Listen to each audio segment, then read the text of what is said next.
Hello everyone, मैं हूं Ankush Shedimar and this video is the best and the most important video that I have uploaded on my YouTube channel for CA intermediate audit. ये one of its kind YouTube video है। जो ये video में जो आपको चीजें बताई जाएंगी वो आपको कहीं पे भी किसी भी यूट्यूब वीडियो में नहीं मिलेगी। ये पहली बार मैं यूट्यूब पे ये सारी चीजें आपको बता रहा हूं specifically for CA intermediate audit subject. हमने किया है आपके जैन 25 के सर्टिफाइड कॉपीज का एनालिसिस, ना ही एक, ना ही 10, ना ही 100, हमने 500 सर्टिफाइड कॉपीज का एनालिसिस किया है। वही सेम एनालिसिस जो हमने नवंबर 24 के सीए फाइनल के स्टूडेंट्स के लिए किया था, 500 के प्लस सर्टिफाइड कॉपी का एनालिसिस, वही सेम एनालिसिस हमने जैन 25 की सीए इंटरमीडिएट ऑडिट की कॉपीज के लिए किया है। आई नो आपको ये बहुत बड़ा नंबर लग रहा होगा, अरे सर मार्केटिंग के लिए इतना बड़ा नंबर आप बोल रहे हो, लेकिन मैं आपको एक चीज बता देता हूं। मैंने अपना पहला पोस्ट डाला था बच्चों से उनकी सर्टिफाइड कॉपीज मंगवाते हुए मेरे टेलीग्राम, यूट्यूब, सारे जगह पे 23 मार्च को, और आज हो रही है 13-14 मार्च, मतलब 15 से 20 दिन लग गए मुझे वीडियो लाने के लिए। बहुत सारे बच्चे मुझे मैसेज कर रहे थे, रिक्वेस्ट कर रहे थे कि सर ये वीडियो लाइए लाइए, कब आएगा कब आएगा कब आएगा। मुझे ही नहीं पता था ये वीडियो कब आएगा, क्योंकि मुझे ये सारा चीजों का एनालिसिस करना था। जितनी भी सर्टिफाइड कॉपीज आई थी, मेरे साथ मेरी टीम है जिसमें सारे चार्टर्ड अकाउंटेंट्स हैं, हम पूरी टीम ने मिला के आपका 500 प्लस सर्टिफाइड कॉपी का एनालिसिस किया है, आपको यह बताने के लिए कि आखिर ऑडिट में मार्क्स कैसे मिलते हैं। ये सबसे बड़ा जो हमारा क्वेश्चन है कि सर ऑडिट में मार्क्स कैसे मिलते हैं, ये मोस्ट इंपॉर्टेंट वीडियो है आपके सीए इंटरमीडिएट ऑडिट के लिए। फर्क नहीं पड़ता आपका मई 25 में अटेम्प्ट है, आपका जनवरी 26 में अटेम्प्ट है, आपका मई 26 में अटेम्प्ट है, आपका सितंबर 25 में अटेम्प्ट है, कोई फर्क नहीं पड़ता। लेकिन अगर आप एक सीए इंटरमीडिएट स्टूडेंट है एंड अगर आप एक फाइनल के स्टूडेंट भी है, तो भी ऑडिट सब्जेक्ट से अगर आपको डर लगता है तो ये वीडियो आपके लिए है।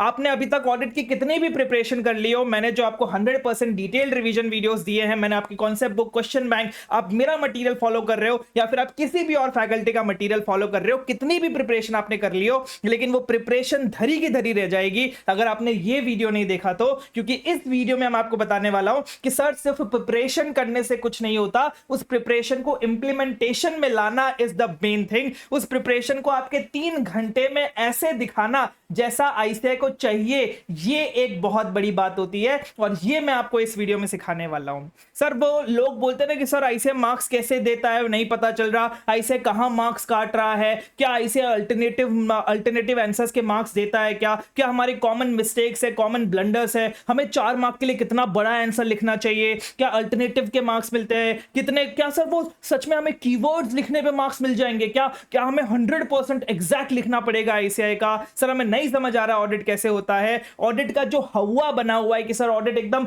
बेकार सब्जेक्ट है, सबसे डिफिकल्ट सब्जेक्ट है सीए इंटरमीडिएट का। आज मैं आपके लिए वो सबसे इजी सब्जेक्ट बनाने वाला हूं। इस पर्टिकुलर वीडियो देखने के बाद आप बोलेंगे कि सर ये एक चीज अगर हमें पहले पता होती तो हम बहुत अच्छे से और प्रिपरेशन कर सकते थे, पर अभी भी आपके पास टाइम है, अभी भी जब आप अपना रिवीजन करने बैठोगे तो ये सारी चीजों को नोट डाउन कर लीजिएगा और इसी के बेसिस पे आपका पूरा रिवीजन जो आप करने वाले हैं वो कीजिएगा। क्योंकि इस बारे में मैं आपको बहुत सारे आपको वीडियोस मिल जाएंगे जो थ्योरेटिकली आपको ये सारी चीजें बोलेंगे जो मैं बोलने वाला हूं, लेकिन मैं आपको आज सर्टिफाइड कॉपीज दिखा के बताऊंगा, एक सर्टिफाइड कॉपीज दिखा के बताऊंगा कि सर कैसे मार्क्स मिल रहे हैं, कैसे मार्क्स कट रहे हैं, क्यों आपको मार्क्स नहीं मिलते ऑडिट में। तो ये हमारा पूरा आप वीडियो जरूर देखिएगा, हर एक क्वेश्चन लास्ट तक ये वीडियो देखिएगा अगर आपको एकदम एक एक चीज जाननी हो, एक एक चीज समझनी हो, क्योंकि लास्ट तक भी हम बहुत नई नई चीजें जानने वाले हैं। ठीक है सर, तो चलिए हम लोग शुरू करते हैं हमारे इस वीडियो के बारे में जो हमने बनाया है for May 25 certified copy analysis. अब ये आपका है हमारा सजेस्टेड आंसर, हमारा जनवरी 25 का। अब इसमें मैंने क्या किया है सर, इसमें मैंने आपके मार्किंग स्कीम लगा दी है कि हमें कौन सा पर्टिकुलर लाइन है, कौन सा पैराग्राफ है, कौन सा पर्टिकुलर पॉइंट है जिसको लिखने पे हमें मार्क्स मिलेंगे, वो मैंने डायरेक्टली आपके उसके सामने लिख दिया है कि भाई कितने मार्क्स का क्या है, कितने पॉइंट्स हमें लिखने पड़ते हैं, क्या 3 पॉइंट लिखने पे कितने मार्क्स मिलेंगे, कितने क्या हमें चारों के चारों पॉइंट्स लिखने हैं, क्या जो आईसीएआई इतना बड़ा बड़ा पैराग्राफ देता है सर ये इतना बड़ा बड़ा पैराग्राफ लिखना है क्या हमें, ये सारी चीजें उस पॉइंट में भी, ये जो इतना बड़ा पॉइंट आपने बोल रहा है 1 मार्क के लिए, तो क्या सारा पैराग्राफ लिखना है या फिर कुछ चुनिंदा वर्ड्स है जिसको ऐसे पकड़ पकड़ के मार्क्स दे रहा है। ये सारी चीजें मैंने यहां पे हाईलाइट करी हैं। ये पूरा सजेस्टेड आंसर आप मान लीजिए आपके लिए मार्किंग स्कीम है, आपको पता चलेगा कौन से पेज के कौन से लाइन में कौन से वर्ड के कितने मार्क्स मिलते हैं। जो आपका भ्रम है कि अच्छा यहां पे इतना मार्क्स मिलता होगा, यहां पे इतना मार्क्स मिलता होगा, वो सारा भ्रम आपका दूर हो जाएगा, क्योंकि ये मैंने 500 प्लस सर्टिफाइड कॉपी एनालिसिस के बेसिस पे बनाया, जहां जहां पे आईसीए ने जैसे जैसे मार्किंग करी है उसके बेसिस पे ये पूरा आपका मार्किंग स्कीम बना है। ये जो आपका पर्टिकुलर पीडीएफ है ये आपको आपके टेलीग्राम चैनल में मिल जाएगा। टेलीग्राम एंड व्हाट्सएप चैनल पे मैं इसको अपलोड करने वाला हूं, उसको उसकी लिंक आपको नीचे पिन कमेंट और डिस्क्रिप्शन में मिल जाएगी, वो जाके जरूर फॉलो कर लीजिएगा, क्योंकि आपके लिए बहुत सारे ऐसे और अपडेट्स, वैल्यू एडिशन चीजें आने वाली है। एंड इस यूट्यूब चैनल को भी सब्सक्राइब कर लीजिएगा, क्योंकि ऐसे और वीडियोस हमारे पास आने वाले हैं सीए इंटरमीडिएट में 25 ऑडिट अटेम्प्ट के लिए स्पेसिफिकली। ठीक है, यस सर। तो ये हमारा होने वाला है सजेस्टेड आंसर का पीडीएफ, जिसमें मैं आपको सारी चीजें बताने वाला हूं। और एक और बात बताने वाला हूं कि सर इसको आप कॉन्सेप्ट बुक से कैसे मैप कर रहे हैं, कि बहुत जैसे हमारी कॉन्सेप्ट बुक अगर आपको नहीं पता हो तो हमने सीए इंटरमीडिएट की कॉन्सेप्ट बुक निकाल रखी है 115 पेजेस की। 115 पेजेस में हमने 100% relevant portion for CA intermediate audit cover किया है। और उसमें बच्चों को बहुत डाउट आता है कि सर ये जो 100 पेजेस में क्या, 115 पेज में क्या आपने सब कुछ कवर कर लिया। यहां पे मैंने पूरा पेज नंबर लिखा हुआ है बकायदा कि हमारी कॉन्सेप्ट बुक में ये कौन से पेज नंबर पे कवर्ड है। वहां पे जाके आप सजेस्टेड आंसर से मैच कर सकते हैं कि जो कीवर्ड्स यहां पे मैंने हाईलाइट किए वही कीवर्ड्स आपके कॉन्सेप्ट बुक में है या फिर नहीं है। फिर कुछ बच्चों का ये भी डाउट आता है सर आपने जितना लिखा है उतना लिखने पे पूरे मार्क्स मिल जाएंगे क्या। वही डाउट आज मैं आपका सॉल्व करने वाला हूं, आपको दिखा दिखा के बताऊंगा मैं कॉपीज को कि सर देखो जो मैंने कॉन्सेप्ट बुक में लिखा है सिर्फ उतना सा भी अगर आप लिख देते हो तो भी आपको पूरे के पूरे मार्क्स मिलेंगे।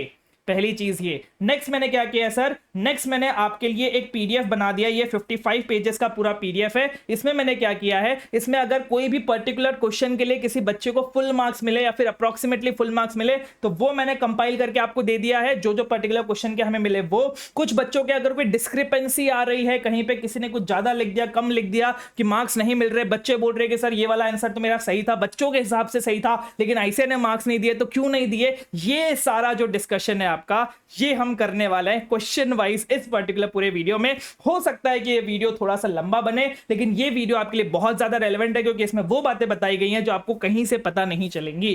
ठीक है, यस सर। तो चलिए शुरू करते हैं हमारे क्वेश्चन नंबर 1A के साथ। कि क्वेश्चन नंबर 1A क्या बोल रहा था, हम ये देखेंगे, इसके आंसर क्या है, कैसे मार्किंग स्कीम बनाई गई है वो देखेंगे। फिर ये मार्किंग स्कीम के बेसिस पर हम देखेंगे कि भाई बच्चों ने कैसा आंसर दिया है, आईसीए ने कैसी मार्किंग करी है, किस बेसिस पे मार्किंग करी है।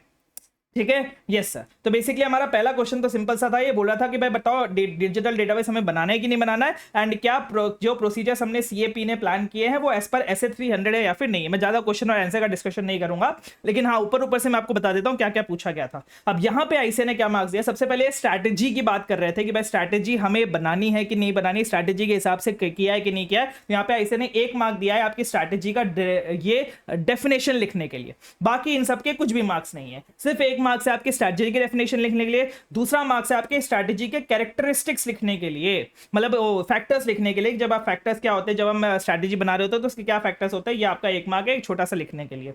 नेक्स्ट आपका 1 मार्क सिर्फ इतना सा लिखने के लिए कि हाँ भाई सीएपी ने जो उसको इनकॉर्पोरेट करना चाहिए, डिजिटल जो डेटाबेस मेंटेनेंस है उसने सही किया इनकॉर्पोरेट करके, ये मार्क। ये 3 मार्क का आपका पहला पार्ट था। अब दूसरा पार्ट क्या है, एज पर एसए 300 था या नहीं था ये हमें बताना था। अब यहां पे आप ध्यान दीजिए, एज पर एसए 300 में बोला गया है कि सर हम जब प्लानिंग की बात कर रहे हैं तो before consideration of risk of material misstatement हमें कुछ चीजें कंसिडर करनी पड़ती है। उसमें वन ऑफ द चीज है कि हमें जनरल अंडरस्टैंडिंग लेनी है लीगल एंड रेगुलेटरी फ्रेमवर्क की। ये वाला जो पर्टिकुलर पॉइंट है ये यहां पे लगता है। अगर ये पर्टिकुलर पॉइंट अगर किसी बच्चे ने अपनी आंसर शीट में लिखा था general understanding of legal and regulatory framework, तो उसको वहां पे 1 मार्क मिला है। अगर आपने ये पॉइंट नहीं लिखा था तो आपको 1 मार्क नहीं मिला है। एक और चीज मैं आपको बता देता हूं, जो लर्निंग है आपकी कि इन द गिवन सिचुएशन के कहीं पे भी कोई मार्क्स नहीं होते। सीए फाइनल की मैंने सर्टिफाइड कॉपीज का एनालिसिस किया हुआ है 500 प्लस, और यहां पे जब मैंने 500 प्लस किया तो मुझे पता चला कि भाई CA final and CA intermediate level पे कहीं पे भी ऐसे इन द गिवन सिचुएशन के मार्क्स नहीं दे रहा है। तो आप जो बड़े बड़े पैराग्राफ भर भर के आ जाते हो कि भाई, कुछ बच्चों को तो मैंने देखा है कि वो ड्राइंग बना के आते हैं कि अच्छा इस सिचुएशन में यहां पे नाम लिख देंगे, इसके बीच में कुछ एरो वैरो बना देंगे, साइड में और नाम लिख देंगे, बीच में कुछ हुआ है, जो हुआ है सिचुएशन को समझाते हुए इतना सारा एक्सप्लेन कर देंगे क्वेश्चन को ही कि सर क्वेश्चन को एक्सप्लेन करने के मार्क्स नहीं है। तो सर क्या हम इसको स्किप कर दे? एक और क्वेश्चन आपके मन में आएगा, स्किप मत करो, आप इसको 2-3 लाइन तक मैक्स से समराइज कर दो, 2-3 लाइन में लिख दो, इससे ज्यादा आपको लिखने की जरूरत नहीं है। ठीक है, यस सर। तो इन द गिवन सिचुएशन के कोई मार्क्स नहीं है। नेक्स्ट हम बात करते हैं, तो यहां पे बोल रहा है कि हाँ भाई ये जो प्लान इसने किया था प्रोसीजर वो एज पर ऐसे 300 है, सिर्फ इतना लिखने के आपके 1 मार्क्स है कि हाँ भाई सब कुछ सही है। कंक्लूजन दोनों आपने दे दिया, 1-1 मार्क है, और प्रोविजन जो अपना मेन प्रोविजन था, जो हाईलाइटिंग प्रोविजन था, उसके 1-1 मार्क है। ये ऐसे मिला के आपके 5 मार्क बनते हैं। अब हम देखते हैं जो आपके बच्चा है जिसके फुल मार्क्स आए, अप्रोक्सीमेटली फुल मार्क 1 मार्क्स का कट गया, वो कहां कट रहा है मैं आपको बताता हूं, लेकिन ये बच्चा है जिसके 5 में से 4 मार्क आया क्वेश्चन नंबर 1A में।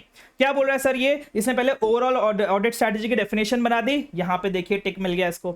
नेक्स्ट इसने क्या किया सर, नेक्स्ट इसने बता दिया कि हाँ भाई ये मोस्ट सिग्निफिकेंट, ये डायरेक्टिंग हमारे जो भी वो होते हैं, क्या बोलते हैं, फैक्टर्स होते हैं ऑडिट स्ट्रेटेजी के, ये इसने ऑडिट स्ट्रेटेजी के फैक्टर्स बता दिए, इसके लिए इसको 1 मार्क मिल गया। नेक्स्ट अब यहां पे ध्यान दीजिएगा, यहां पे ही इसने वो फैक्टर बता दिया जो इसको सेकंड पार्ट में बताना चाहिए था। इसने बता दिया कि हाँ भाई लीगल एंड रेगुलेटरी एनवायरनमेंट को कंसिडर करना भी हमारे इसके अंदर ही आता है, लेकिन ये फैक्टर ये हमारे सेकंड पार्ट का आंसर है, ये फर्स्ट पार्ट का आंसर दे रहा है, उसने सेकंड पार्ट का आंसर यहां पे लिख दिया, आईसीआई ने ये कंसिडर नहीं किया है। तो बेसिकली यहां पे ये लोग कैसा कहना चाह रहे हैं, इनकी चेकिंग ऐसे होती है कि सर जो पार्ट का आंसर जिस पार्ट से भी रिलेटेड है उस पार्ट में ही आपको वो आंसर लिखना है। अगर आपने दूसरे पार्ट का आंसर फर्स्ट पार्ट में लिख दिया तो आपको मार्क्स नहीं मिलने वाले हैं। तो यहां पे आप देखेंगे इसकी वजह से इसका 1 मार्क कट गया है, नीचे इसको जो 1 मार्क नहीं मिला वो इसकी वजह से नहीं मिला क्योंकि इसने फर्स्ट पार्ट में ये वाला पॉइंट लिख दिया।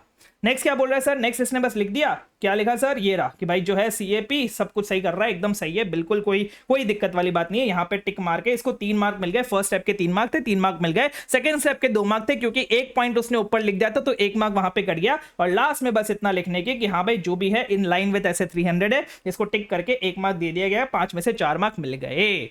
सिंपल, सीधा, इजी। अब इसने ये सब जो लिखा था इसका कोई मार्क नहीं है सर, ये जो भी हमारा हुआ इन द गिवन केस कोई मार्क नहीं है। ये 4-5 लाइन बोलता हूं, 3 लाइन में लिख दो, कोई फर्क नहीं पड़ेगा, ऐसे देखेगा भी नहीं कि आपने इन द गिवन केस में क्या लिखा है। उनको दिया जाता है, मैं आपको एक बॉटम लाइन बता देता हूं, उनको दिया जाता है एक आपका सजेस्टेड आंसर जिसमें होते हैं कुछ कीवर्ड्स हाईलाइटेड, उनको बोला जाता है आप ये कीवर्ड्स देख लो, अगर वो कीवर्ड्स मिल जाए वो कीवर्ड्स पे स्पेसिफिकली जाके मार्क्स देके आ जाना। मैं आपको दिखाऊंगा अभी इसी वीडियो में सारा क्वेश्चन हम डिस्कशन करने वाले हैं कि सर कौन से क्वेश्चन में क्या कीवर्ड से कितने मार्क्स का है और कैसे आईसीएआई ने उसको मार्क्स दिए और कौन से बच्चे को मार्क्स नहीं दिए और क्यों नहीं दिए। अब मैं आपको एक और कॉपी दिखाता हूं, इसी पर्टिकुलर आंसर की एक और कॉपी हमारे पास 1A की, जहां पे बच्चे ने सब कुछ सही लिखा है, सब कुछ सही लिखा है, लेकिन इसने आंसर जो है वो दूसरे क्वेश्चन का चिपका दिया। ये आंसर जो इसने लिखा है नॉट रिलेवेंट आंसर लिखा है। यहां पे इसने प्लानिंग में बताया कि प्लानिंग में 3 चीजें इंक्लूड होती है, फिर प्लानिंग में ये इंक्लूड होता है। अब प्लानिंग तो यहां पे है ही नहीं क्वेश्चन, यहां पे क्वेश्चन था स्ट्रैटेजी का और इसने प्लानिंग के बारे में लिख दिया, सब कुछ सही लिख दिया। आप बोलोगे सर सब कुछ सही तो लिखा है सर, एटलीस्ट 1 मार्क तो मिलना चाहिए था ना, कुछ भी नहीं। यहां पे आप देखेंगे इसने जो कंक्लूजन है ना वो भी सही लिखा है, yes CSP is required to consider, yes CAP plan procedure line with SA 300, लेकिन इसने जो इसका वो दिया है रीजन दिया है वो गलत है। तो सिर्फ और सिर्फ कंक्लूजन अगर आपका सही है तो आपको 1 मार्क मिल जाएगा, ऐसा भी नहीं है, आपका जो रीजन है वो भी सही होना चाहिए। यहां पे इसने प्लानिंग पे बहुत ज्यादा फोकस कर दिया जबकि इसको स्ट्रैटेजी पे बहुत ज्यादा फोकस करना चाहिए था। अब यहां पे बच्चा बोल रहा है कि सर मुझे मार्क्स मिलने चाहिए थे, सर एटलीस्ट कुछ तो मार्क्स मिलते ना सर, मेरा सब कुछ राइट है, एंड एज अ फैकल्टी मैं आपको बता रहा हूं इसने जो भी लिखा है सब कुछ राइट है, लेकिन इसने वो चीजें नहीं लिखी जो आईसीएआई ने अपनी मार्किंग स्कीम अपने सजेस्टेड आंसर में लिख रखी है, इसलिए इसको हंसते खेलते बिना कोई दिक्कत के आईसीएआई ने कट करके 0 मार्क्स दिया है।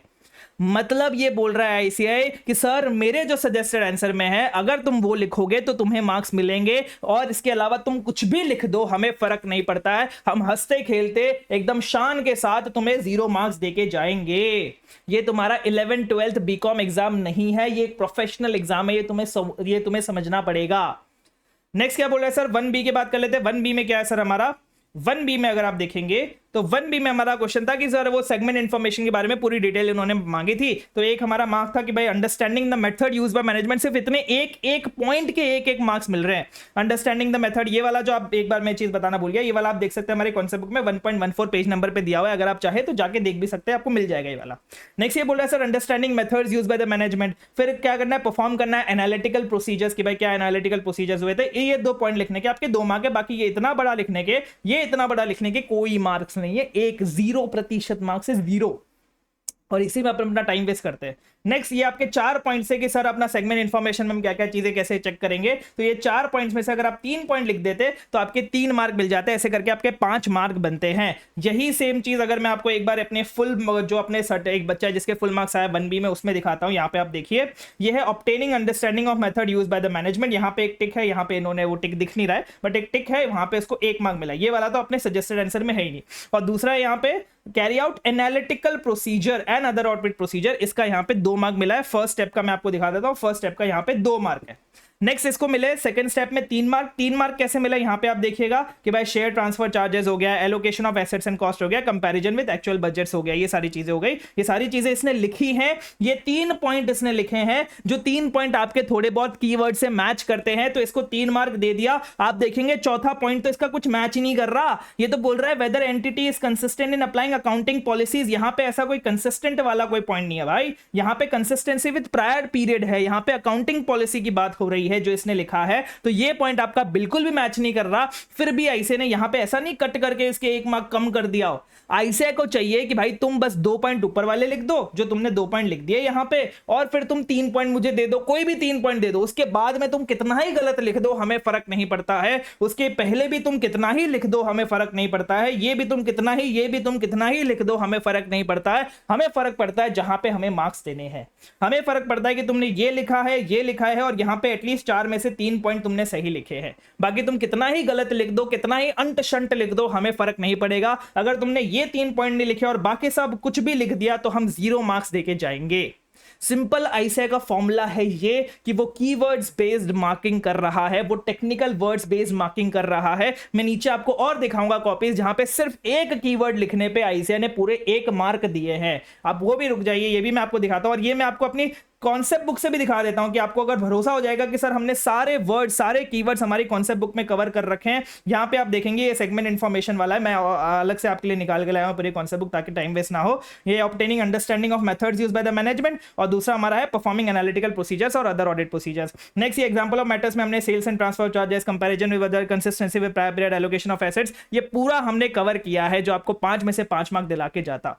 नेक्स्ट इसका ही एक और, इसका भाई होगा शायद, इसका एक और भाई मतलब इसका एक और हमारा क्वेश्चन का आंसर है, ये कीवर्ड्स का है। सिर्फ कीवर्ड्स ढूंढा आईसीआई ने। आईसीआई आपको मार्क्स देना चाह रहा है, मैं आपको दिखाता हूं। देखो आईसीआई ने एक कीवर्ड ढूंढा, यहाँ पे जहां पे भी टिक है वहां पे समझ लेना वहां पे कुछ ना कुछ मार्किंग हुई है, इससे हमें कोई फर्क नहीं पड़ता। यहां पे इसने सिर्फ लिख दिया then perform the analytical audit procedure to get the sufficient and appropriate audit evidence. क्या ऐसा कोई हमारे पास पॉइंट है, एक बार यहां से देख लेते हैं ना, क्या हमारे पास ऐसा कोई पॉइंट है कि भाई एनालिटिकल प्रोसीजर्स करो sufficient and appropriate audit evidence लेने के लिए? नहीं सर, यहां पे इसने सिर्फ एक कीवर्ड लिखा है एनालिटिकल प्रोसीजर्स, वो भी लिखा है एनालिटिकल ऑडिट प्रोसीजर, यहां पे टिक करके 1 मार्क दिया गया है। फर्क नहीं पड़ता आपने वो कीवर्ड के पहले क्या लिखा है, कीवर्ड के बाद क्या लिखा है, कोई फर्क नहीं पड़ता है। एनालिटिकल ऑडिट प्रोसीजर लिख दिया, टिक करके 1 मार्क मिल गया। ये है तुम्हारा कीवर्ड, ये तुमने लिख दिया तो हो गया। नीचे और मैं दिखाता हूं, रुको तो सही। ये देखो यहां पे बोल रहा है, इसने क्या बोला sir, compare the budget with the actual sales, compare the budget with the actual sales, tick किया के 1 मार्क है। और यहां पे allocation of assets to safeguard, यहां पे 1 मार्क है। मैं बताऊं इसने कीवर्ड क्या लिखा, कंपेयर द बजट, ये कंपैरिजन विद बजट्स। यहां पे आप देखेंगे ये वाला पॉइंट, यहां पे comparison with budgets and other expected results, for example operating profits as percentage of sales. क्या इसने पूरा लिखा है? नहीं सर, ये एक्चुअल सेल्स तो पता नहीं कहां से आ गया, फिर भी इसको आईसीआई ने टिक करके 1 मार्क दिया है। एक और देखिए, allocation of assets to safeguard, ये ऐसा कोई पॉइंट ही नहीं है। Allocation of assets and cost among segments है, इसने सिर्फ एलोकेशन ऑफ एसेट्स जो कीवर्ड है वो लिख दिया, उसके आजू बाजू कुछ भी लिख दिया। आईसीआई को फर्क नहीं पड़ता, आईसीआई को मिल गया कीवर्ड्स, उसने टिक करके 1 मार्क और दे दिया। 2 मार्क देके गया आईसीआई सिर्फ और सिर्फ कीवर्ड्स के बेस पे।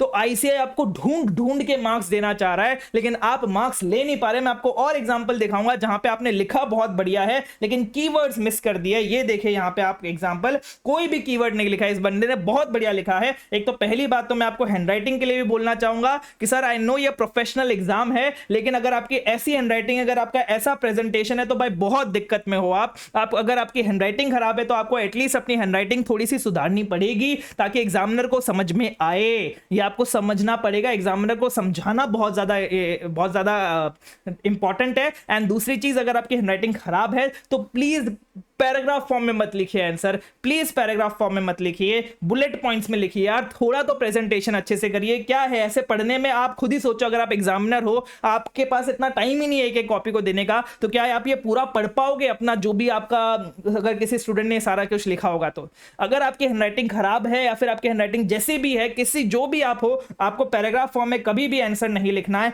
आपको बुलेट पॉइंट्स में लिखना है। यहां पे आप देखेंगे, यहां पे ये बच्चा क्या लिख रहा है, सर इसने लिखा सब कुछ सही है, ये हमारा 1C वाला क्वेश्चन है। एक बार 1C वाला देख लेते हैं हम लोग। 1C हमारा existence of control satisfactory control environment वाला, कि वो एब्सोल्यूट डेटरेंट टू फ्रॉड होता है कि नहीं होता है, ये हमारा आपको कौन सा बुक में 2.2 पेज नंबर में मिल जाएगा, आप जाके देख लेंगे। यहाँ पे इनके 4 पॉइंट है यहाँ पे, कि पॉजिटिव फैक्टर होता है, रिड्यूस करता है डेफिशिएंसी इंटरनल कंट्रोल, और प्रिवेंट डिटेक्ट और करेक्ट करता है। ये 4 मार्क यहाँ पे मिलने वाले हैं, ठीक है, मतलब हर एक पॉइंट का एक मार्क है, और ये लास्ट में एग्जाम्पल का कोई मार्क्स नहीं होता, ठीक है। तो 4 पॉइंट है आपके, 4 मार्क्स उस पर आपको मिल जाएंगे। अब यहाँ पे हम लोग देखते हैं 1C है हमारा, इससे पहले तो हमने 1B डिस्कस किया था, तो 1C का एक क्वेश्चन है यहाँ पे बच्चे ने किया है। यहाँ पे बच्चा क्या लिख रहा है, so that the satisfactory control environment exist and fraud can not happen. Fraud can not happen, अगर इसको फ्रॉड रिड्यूस लिख देता, फ्रॉड कैन नॉट हैपन का मतलब क्या होता है, फ्रॉड, आपको जनरल इंग्लिश नहीं लिखनी है, आपको कीवर्ड्स रिटेन करना पड़ेगा। अगर यहीं पे वो लिख देता कि भाई रिस्क ऑफ फ्रॉड रिड्यूस हो जाता है, उसको 1 मार्क मिल जाता। या पढ़ेंगे ना, अगर ये पढ़ तो नहीं पा रहे हम लोग, लेकिन पढ़ेंगे तो आपको पता चलेगा इसने लिखा सब कुछ सही है, लेकिन बहुत जनरलाइज लैंग्वेज में लिखा है। यहाँ पे आप देखेंगे पॉजिटिव एक्सपेक्ट लिखा है, लेकिन वहीं पे इसने risk of material miss statement का यूज नहीं किया। Risk of material miss statement का इसने यूज लास्ट में जाके किया, रिस्क एडजस्टमेंट प्रोसीजर है, ताकि हम अवॉइड कर सके रिस्क ड्यू टू फ्रॉड। अब ये जो लास्ट में जाके मिला, यहां पे इसको 1 मार्क मिल सकता था, लेकिन वो 1 मार्क क्यों नहीं मिला सर? क्योंकि एग्जामिनर की हालत खराब हो गई इसकी कॉपी देख के, कि सर मैं इसको कितना पढूं, कैसे पढूं, क्योंकि एग्जामिनर के पास इतना टाइम नहीं है। इसने ना तो बुलेट पॉइंट में लिखा है, ना ही इसने कीवर्ड्स को अंडरलाइन किया है। कीवर्ड्स को अंडरलाइन करना बहुत ज्यादा इंपॉर्टेंट है, ताकि एग्जामिनर वो देखे, वहीं पे टिक करके आपको 1 मार्क देके चला जाए। इसने कीवर्ड्स को अंडरलाइन नहीं किया है, ये सारी चीजें नहीं करी है, तो फिर ये वाला मार्क भी इसका लूज हो गया, क्योंकि एग्जामिनर पढ़ ही नहीं पाया इसके आंसर को। तो ऐसी गलती आपको नहीं करनी है। नेक्स्ट वापस मैं एक और 1C का क्वेश्चन दिखाता हूं। यहां पे भी इसने कीवर्ड्स एक भी मेंशन नहीं किया, जिससे इसको 0 मार्क्स मिले। लिखा सब कुछ सही है, मैं आपको बता रहा हूं, मैं ये बता रहा हूं आपको कि ये 11th 12th बीकॉम का एग्जाम नहीं है कि सर आप भर भर के लिख दोगे, पेजेस भर दोगे, इतना बड़ा बड़ा आंसर लिख दोगे और ऐसे आपको हंसते खेलते 4 में से 4 देके जाएगा, ऐसा नहीं है। अगर आप ऐसा करोगे, अगर आप कीवर्ड्स नहीं मेंशन करोगे, टेक्निकल वर्ड्स नहीं मेंशन करोगे, ऐसे हंसते खेलते खुशी खुशी आपका सारा आंसर कट करके आपको 0 देके जाएगा, एकदम बिल्कुल 0 देके जाएगा। यहां पे आप देखिए इसने लिखा है fraud will not happen in future. अरे भाई ये बीकॉम का एग्जाम नहीं है, आप प्रोफेशनल एग्जाम है, आपको टेक्निकल वर्ड्स यूज करने पड़ेंगे। आपने लिखा, आप कॉन्सेप्चुअली आप देखोगे ना, मैं पूरा पढ़ा है मैंने आंसर, कॉन्सेप्चुअली ये इंसान है एकदम करेक्ट है इंसान, लेकिन इसने कीवर्ड्स मेंशन नहीं किए, और इसको 0 में से 0 मार्क्स मिला है। अब मुझे पता है नीचे कमेंट आने वाला है कि सर फिर तो ऐसे हमारे साथ खराब कर रहा है, अब तो बस ऑडिट को रटना पड़ेगा, ये तो रोट लर्निंग वाला कॉन्सेप्ट हो गया। तो आपको ये समझना पड़ेगा कि ये सीए कोर्स है, एक प्रोफेशनल डिग्री है, और क्योंकि हमारा जो पूरा सब्जेक्ट होता है, पूरा जो पेपर होता है, वो 30% एमसीक्यू होता है और 70% डिस्क्रिप्टिव होता है। तो डिस्क्रिप्टिव में हमेशा सब्जेक्टिविटी रहती है चेकिंग में। और दूसरी बात, ये एक प्रोफेशनल डिग्री है जिसको पाने के लिए हमने बहुत ज्यादा मेहनत करनी है, तो कीवर्ड्स तो हमें लिखना ही पड़ेगा। अब भले आप इस डिग्री को कैसा भी बोलो, अगर आप इसको रटने के लिए बोल रहे हो, अगर आप इसको जितनी गालियां देना चाहे उतनी दे दो, लेकिन एट द एंड आपने इस डिग्री को चूज किया है, आपने चूज किया है कि आपको सीए करना है, और सीए करना है तो ऑडिट सब्जेक्ट तो आपको ऐसे ही क्लियर करना पड़ेगा। आपकी कॉन्सेप्चुअल अंडरस्टैंडिंग कितनी भी हो फर्क नहीं पड़ता, आपको कॉन्सेप्ट कितना अच्छे समझ में आ जाए फर्क नहीं पड़ता, लेकिन अगर आपने कीवर्ड्स नहीं लिखे तो आपको ऐसे हंसते खेलते 0 मार्क्स देके जाएगा।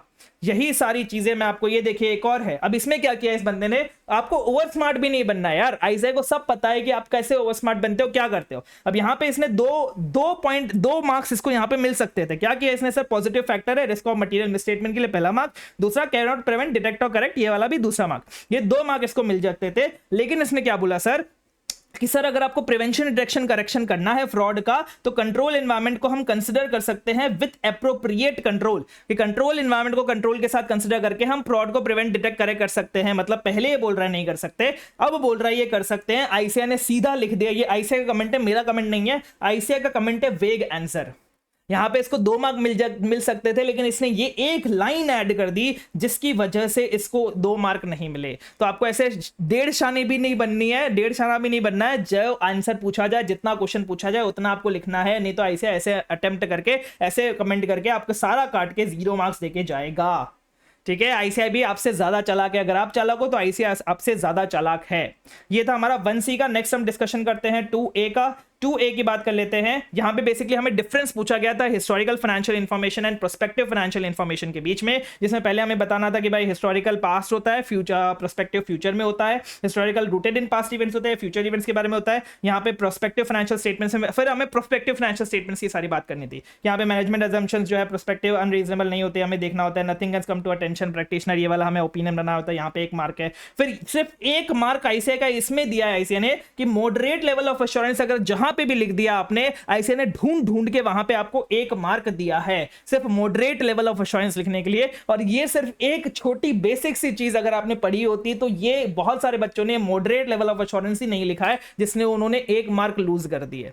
तो ये एक पूरा आपका आंसर था। यहाँ पे 1, यहाँ पे 1, यहाँ पे 1 और फिर चौथा और 5वां, ऐसे 5 मार्क का आपका क्वेश्चन था ये। इसमें बहुत सारे बच्चों ने टेबल फॉर्मेट पे बनाया है, आपको समझना पड़ेगा। ये कहीं पे भी टेबल फॉर्मेट में नहीं दिया है इसका आंसर कि सर टेबल फॉर्मेट में ऐसे कभी भी डिफरेंसेस नहीं देता है, वो पैराग्राफ फॉर्म में या फिर पॉइंट्स के फॉर्म में ही देता है। अगर आपने टेबल फॉर्मेट में दिया भी है, लेकिन आपको वो टेबल फॉर्मेट में भी पूरा सेंटेंस लिखना पड़ेगा। कुछ बच्चों ने एक तरफ लिख दिया हाई लेवल ऑफ एश्योरेंस, दूसरा लिख दिया लोअर लेवल ऑफ एश्योरेंस। भाई ऐसे आईसीआई मार्क्स नहीं देता है, आपको पूरा लिखना पड़ेगा कि प्रोस्पेक्टिव फाइनेंशियल इंफॉर्मेशन में हमें लोअर लेवल ऑफ एश्योरेंस मिलता है, ऐसे करके पूरा लिखना पड़ेगा अगर आप टेबल फॉर्म में भी दे रहे हो तो। ये चीज ध्यान रख लेना। ये वाला जो पूरा आंसर है, एक बार मैं आपको यहां से दिखा देता हूं। अगर हमें कोई फुल वाला, ये रहा फुल वाला है हमारे पास, की डिफरेंसेस इन्होंने बोल दिया डायरेक्टली। आईसीआई ने पूरा सिर्फ कीवर्ड्स देखे, जैसे हिस्टोरिकल फाइनेंशियल में इकोनॉमिक इवेंट्स एंड अकरेंस जो हमारे पास में हो गए, 1 मार्क पास में दे दिया, 1 मार्क। नेक्स्ट आपके जो प्रोस्पेक्टिव फाइनेंशियल स्टेटमेंट्स है, ये पॉसिबल एक्शंस और फ्यूचर आउटकम के बारे में, इन दोनों को मिला के 1 मार्क है। नेक्स्ट आपका जो historical financial statement rooted in past period है, और जो हमारा प्रोस्पेक्टिव ऑफ फ्यूचर इवेंट्स के बारे में, इन दोनों को मिला के 1 मार्क। तो ये दोनों मिला के 1 मार्क और ये दोनों मिला के 1 मार्क, यहां पे 2 मार्क आईसीआई ने दे दिए। पहला खत्म हुआ। नेक्स्ट मैनेजमेंट का जो अजम्पशंस है वो अनरीजनेबल नहीं है, इसका यहां पे टिक करके 1 मार्क है। नेक्स्ट आपका जो हमारा अजम्पशंस है, हमारा जो ऑडिटर है वो ओपिनियन देता है nothing has come to practitioner attention, उसका भी 1 मार्क है। एंड नेक्स्ट लास्ट में 1 मार्क है मॉडरेट लेवल ऑफ एश्योरेंस का, इसका टिक करके ऐसे ने 1 मार्क दे दिया। मतलब दोनों 3 मार्क आपके स्टेप 2 के टोटल मिला के आपको 5 मार्क मिल गए। ऐसे ढूंढ रहा है कि आपने वो कीवर्ड्स लिखे कि नहीं लिखे, और आप देखेंगे जहां जहां पे उन्होंने वो कीवर्ड्स लिखे वहां वहां पे ऐसे ने टिक किया है। और यही सारी चीज मैं आपको दिखा रहा हूं, यही सारी चीज हम सारे क्वेश्चंस में डिस्कस करने वाले हैं बहुत बढ़िया तरीके से, बहुत जल्दी तरीके से। यही हमने अपनी कॉन्सेप्ट बुक 1.1 और 1.3 में कवर किया है। एक बार मैं आपको फटाफट से हमारी कॉन्सेप्ट बुक में कहां कवर्ड है वो भी मैं आपको बता देता हूं। जो लोग बोल रहे थे कि सर 115 पेज में क्या इतना सारा कवर कर लिया आपने, क्या इतने से मार्क्स मिल जाएगा, ये पूरा हिस्टोरिकल फाइनेंशियल इंफॉर्मेशन की पूरी हमने डेफिनेशन दे रखी है। नेक्स्ट आप नीचे देखेंगे ये पूरा प्रोस्पेक्टिव फाइनेंशियल इंफॉर्मेशन के जितने भी पॉइंट्स है वो सारे पॉइंट्स हमने यहाँ पे दे रखे हैं। तो आप बिल्कुल भी टेंशन मत लीजिए, सारी कवरेज हमने कर रखी है हमारी कॉन्सेप्ट बुक में। नेक्स्ट आपका पॉइंट आता है 3B का कि सर टाइप्स ऑफ थ्रेट को पहचानना है, एंड दूसरा अगर हम थ्रेट नहीं कर पा रहे, अगर थ्रेट को डील करने के लिए हमें क्या करना है वो बताना है। अब बहुत सारे बच्चों ने इसमें टाइम वेस्ट क्या कर दिया, उन्होंने ये पूरा सिचुएशन भी एक्सप्लेन कर दी, उन्होंने सिचुएशन भी लिख दी, फिर ये भी लिख दिया कि भाई कौन सा टाइप ऑफ थ्रेट का, फिर इस टाइप ऑफ थ्रेट्स को डिफाइन भी कर दिया। भाई तुम्हें क्वेश्चन समझना पड़ेगा, क्वेश्चन में क्या पूछा जाए उतना तुम्हें लिखना पड़ेगा। ये बोल रहा है भाई रिक्वेस्ट किया गया हेल्प कि आप इन टाइप्स ऑफ थ्रेड को क्लासिफाई करो, एंड जो भी हमें स्टाफ से मिल रहे हैं, जो भी स्टाफ और पार्टनर्स को मिल रहे हैं वो थ्रेड्स को क्लासिफाई करना है। क्या यहाँ पे रीजन के बारे में बोला गया, क्या बोला गया डिफाइन करो उन थ्रेड्स को? नहीं भाई, उन्होंने बस बोला क्लासिफाई करके बता दो कौन सा थ्रेट है, और लास्ट में लिख दिया कि भाई अगर कोई थ्रेट एग्जिस्ट करता है तो ऑडिटर को क्या करना चाहिए। इसके 3 मार्क है, इसके 2 मार्क है। 6 हमारे पास सिचुएशन थी, उसके 6 के 6 आपके थ्रेड्स अगर आपने सही आइडेंटिफाई कर लिए, हर एक थ्रेड के आपके हाफ मार्क थे। ये आपको कॉन्सेप्ट बुक में हमारी 5.2 पेज नंबर पे मिल जाएगा। हर एक थ्रेड के आपके हाफ मार्क थे जब अगर आपने हर एक थ्रेड को सही आइडेंटिफाई किया तो। और लास्ट में आपको लिखना था कि सर अगर ये थ्रेड है तो क्या करेंगे, या तो आप सेफगार्ड्स लगा लीजिए या फिर आप एक्सेप्ट मत कीजिए। अगर आप सेफगार्ड नहीं लगा सकते तो फिर आप काम को एक्सेप्ट मत कीजिए। बहुत सारे बच्चों ने ये वाला पॉइंट तो लिख दिया, लेकिन ये वाला पॉइंट बहुत सारे बच्चों ने इग्नोर कर दिया और इसके 1 मार्क कट गए। बहुत सारे बच्चों ने गलती क्या कर दी, उन्होंने टाइम वेस्ट कर दिया ये एक्सप्लेन करने में या फिर इसका रीजन एक्सप्लेन करने में, इसको डिफाइन करने में, जो नहीं करना था। आपको क्वेश्चन पढ़ना पड़ेगा बहुत अच्छे से, क्वेश्चन पूछना क्या चाह रहा है। मैं आपको दिखा देता हूं, देखो एक बच्चे ने सिर्फ एक पेज में आंसर किया इसका और उसको 5 में से 5 मार्क मिले क्योंकि उसने सब चीज लिखी है, जो भी चीज आईसीए ने पूछी गई थी वो सारी चीजें इसने लिखी है। अच्छा 2A का एक और चीज मैं आपको बता रहा था कि सर देखिए यहाँ पे क्या है, यहाँ पे इसने प्रोस्पेक्टिव का लिख दिया कि फ्यूचर में होता है, हिस्टोरिकल का लिख दिया कि हाँ भाई ये हमारा ऑलरेडी हैपेंड है, ऑलरेडी रिकॉर्डेड है, इसका 1 मार्क दे दिया आईसीए ने। नेक्स्ट इसमें क्या किया इसने, ये लिख दिया यहाँ पे कि रिव्यू, अब ये इसने क्या किया, इसने रिव्यू एंगेजमेंट के बारे में सारी डिटेल्स देना शुरू कर दिया। प्रोस्पेक्टिव इंफॉर्मेशन तो भूल ही गए, रिव्यू एंगेजमेंट जो है मॉडरेट एश्योरेंस है। इसने यहाँ पे एग्जामिनर ने टिक तो किया होगा लेकिन इसको दिख गया कि भाई यहाँ पे ये रिव्यू एंगेजमेंट की बात करिए, जबकि हमारा क्वेश्चन तो प्रोस्पेक्टिव फाइनेंशियल इंफॉर्मेशन का है, तो इसलिए इसके भी इसको मार्क्स नहीं मिले। यहाँ पे प्रोस्पेक्टिव फाइनेंशियल इंफॉर्मेशन में लिमिटेड एश्योरेंस बता रही है, जबकि प्रोस्पेक्टिव फाइनेंशियल इंफॉर्मेशन में मॉडरेट लेवल ऑफ एश्योरेंस होता है, तो इसके भी इसके मार्क्स नहीं मिले। लिखा इसने सब कुछ सही है, देखो आप पढ़ोगे ना, मैं आपको ये भी कॉपी शेयर कर दूंगा मेरे टेलीग्राम चैनल पे आपके रेफरेंस के लिए, पढ़ोगे तो सब कुछ सही लिखा है, लेकिन अपनी लैंग्वेज में लिखा है, कीवर्ड्स नहीं मेंशन किए, जो आईसीए ने सजेस्टेड आंसर में लिखा है वो वर्ड्स नहीं है यहाँ पे। तो आईसीए ने हंसते खेलते सब कुछ काट के सिर्फ वो 1 मार्क दिया जो इसका पहला वाला सही था, बाकी सब कुछ काट कूट के 0 मार्क्स दिया है, सिर्फ 1 मार्क मिला यहाँ पे। जनरल आंसर इसने दिया है जिसके कोई मार्क्स नहीं है। कितना ही आप रोलो, कितना ही बोलो कि सर सब कुछ सही तो था ना सर, ऐसे फीलिंग तो आ रही है ना सर, सब कुछ ऐसे समझ में तो आ रहा है ना, फर्क नहीं पड़ता यार उन एग्जामिनर्स को, उनको इससे फर्क पड़ता है कि आपने वो सजेस्टेड कीवर्ड्स लिखे हैं कि नहीं लिखे हैं। सेम 2A में भी यही सेम बच्चा, ये देखिए यहाँ पे जो हम डिस्कशन कर रहे हैं अभी, हमारा ये जो हमने डिफरेंस की बात करी कि इसने डिफरेंस वाइज समझाया, बहुत बढ़िया समझाया इसने। यहाँ पे हिस्टोरिकल में रीजनेबल एश्योरेंस, भाई पहले ये तो बता हिस्टोरिकल मतलब पास्ट पीरियड्स होता है, प्रोस्पेक्टिव मतलब क्या होता है वो बताओ, ये कुछ नहीं, डायरेक्ट एश्योरेंस एग्जांपल जो कुछ भी नहीं है बिल्कुल सही है, बिल्कुल सही, लेकिन ये चीज आपके सजेस्टेड आंसर में कवर्ड नहीं है, जो है सजेस्टेड आंसर में कवर वो आपने नहीं लिखी है। तो सब कुछ काट के भाई मेहनत बहुत करी आपने, मैं मान रहा हूं मेहनत आपने भी बहुत करी होगी, शायद आपके साथ भी ऐसा ही होगा, मेहनत आपने बहुत करी होगी, सब कुछ बढ़िया से लिखा होगा, पूरा पेजेस भर के लिखा होगा, लेकिन फिर भी आईसीए ने आपकी 0 मार्क्स देके गया है। मेहनत से आईसीए को फर्क नहीं पड़ता, आईसीए को फर्क पड़ता है कीवर्ड से कि आपने कीवर्ड्स लिखे हैं कि नहीं लिखे हैं। हंसते खेलते आईसीए 0 मार्क्स देके जाएगा। नेक्स्ट अब मैं आपको एग्जांपल दिखा रहा था क्वेश्चन नंबर 2B का, ये देखिए यहाँ पे सेल्फ रिव्यू थ्रेट, एक टेक, self interest, familiarity, intimidation, advocacy, self interested, ये 6 के 6 थ्रेट्स इसके सही है, 6 टिक है और इसके 3 मार्क मिल गए। कोई एक्सप्लेन नहीं करना, कोई रीजन नहीं देना, कोई सिचुएशन नहीं बतानी। नेक्स्ट 2 मार्क आपके किसके के सर, अगर हो गया तो क्या करेंगे, सेफगार्ड कर लो या फिर आप उससे छोड़ के चले जाओ। ये आपके 2 पॉइंट लिख दिए, 2 पॉइंट लिख दिए, 2 मार्क मिल गए, 5 मार्क मिल गए। क्वालिटी देख रहे हैं आप, जो पूछा जाए सटीक पूछा जाए, जितना पूछा जाए, जैसे पूछा जाए वैसे लिखा है। क्वांटिटी से फर्क नहीं पड़ता है, क्वालिटी से फर्क पड़ता है, ये बात आप ध्यान में दे दीजिएगा। क्वालिटी का मतलब होता है कीवर्ड्स, कीवर्ड से फर्क पड़ता है, कितना ही बड़ा आंसर लिख दो उसमें आपने कीवर्ड्स नहीं लिखे होंगे, कोई मतलब नहीं है, कोई मतलब नहीं है आपके आंसर का, 0 मार्क्स देके जाएगा, ऐसे हंसते खेलते 0 मार्क्स देके जाएगा। नेक्स्ट यहाँ पे देखिए आप, यहाँ पे प्योर, अब एक और मैं इससे ज्यादा कीवर्ड्स की बात कर लेते हैं। देखो यहाँ पे क्या हुआ है बच्चे ने, एक तो पहली चीज इस बच्चे ने इंग्लिश सही से नहीं लिखी है, इंग्लिश सही से, इंग्लिश की स्पेलिंग सही से नहीं लिखी है। Intimidation threats, intimidation threats, advocate threat, ये क्या हो रहा है? आप इंटरमीडिएट पे हो, आप सीए फाउंडेशन 12th ये सारी चीजें क्लियर करके आए हो और यहाँ पे आप थ्रेट्स की स्पेलिंग गलत लिख रहे हो और फिर एक्सपेक्ट कर रहे हो कि ऐसे आपको मार्क्स देगा। कैसे मार्क्स देगा भाई? इंटिमिडेशन को आपने इंडिमिडेशन कर दिया, एडवोकेसी को आपने एडवोके कर दिया। तो यहाँ पे बच्चे का ये आंसर सही है, मैं बता रहा हूं। अगर इसने इंटिमिडेशन एडवोकेसी लिखा होता है इसके 1 मार्क बढ़ जाते, 1 मार्क आपको भी बताया कि भाई कितने ज्यादा इंपॉर्टेंट होते हैं ऑडिट सब्जेक्ट में, लेकिन इसने स्पेलिंग गलत लिखी है, इसके मार्क्स कट गए। आप बोलोगे अरे सर ऐसा थोड़ी होता है, स्पेलिंग गलत हुई तो क्यों मार्क्स कट गए? अरे पूरा मतलब ही चेंज हो गया ना। मैं एक और चीज दिखाता हूं, यहाँ पे ऐसे ने दया भी खाई है इस पर्टिकुलर आंसर में। ये तो ठीक है, ये दोनों सही है तो इसके 1 मार्क मिल गए, और ये सही है तो इसका 1 मार्क मिल गया, तो फर्स्ट स्टेप के इसके 2 मार्क मिल गए। नीचे देखिए क्या किया इसने, इसने लिखा यूज एप्रोप्रिएट, एप्रोप्रिएट की स्पेलिंग रहते कोई दिक्कत नहीं है, सेफगार्ड, यूज एप्रोप्रिएट सेफगार्ड, सिर्फ एक वर्ड आ रहा है सेफगार्ड, ऐसे ने टिक करके 1 मार्क दिया है। क्या बोला मैंने? सिर्फ सेफगार्ड वर्ड, ये सेफगार्ड वर्ड, ये इतना बड़ा पॉइंट नहीं लिखा इसने, ये एक इतने बड़े पॉइंट के 1 मार्क है, लेकिन फिर भी इसने सिर्फ सेफगार्ड लिखा है। आईसीए ने वो कीवर्ड आइडेंटिफाई किया, टिक करके 1 मार्क दे दिया। अब इससे ज्यादा आप क्या चाह रहे हो? क्या करे आईसीए आपके लिए, और कैसे आपको मार्क्स दे, कैसे आपको मार्क्स दे, बताओ आप मुझे यार। नेक्स्ट आप देखिए ना एक और, if not able to apply the safeguard leave the audit. Leave the audit कभी पढ़ा ही नहीं भाई, विड्रॉ बोल देता, एक्सेप्ट मत करो ऐसा बोल देता। लीव द ऑडिट क्या होता है? एकदम जनरल इंग्लिश है ये, लेकिन फिर भी आईसीए ने इसको कंसिडर करके टिक करके 1 मार्क और दे दिया। ये दोनों पॉइंट के आईसीआई ने 2 मार्क दिए हैं, जबकि ये इतने बढ़िया तरीके से आईसीआई ने अपनी सजेस्टेड आंसर में लिख के रखे हैं। लेकिन आईसीआई ढूंढ रहा है आपके वो कीवर्ड्स, वो मतलब जो आईसीआई सोचना चाह रहा है, जो ढूंढना चाह रहा है, और वो अगर आपने लिख दिया है तो आईसीआई उसके मार्क्स आपको देख के चला जाएगा। उसको कोई मतलब नहीं है आपने कितना बड़ा लिखा है, कितना छोटा लिखा है।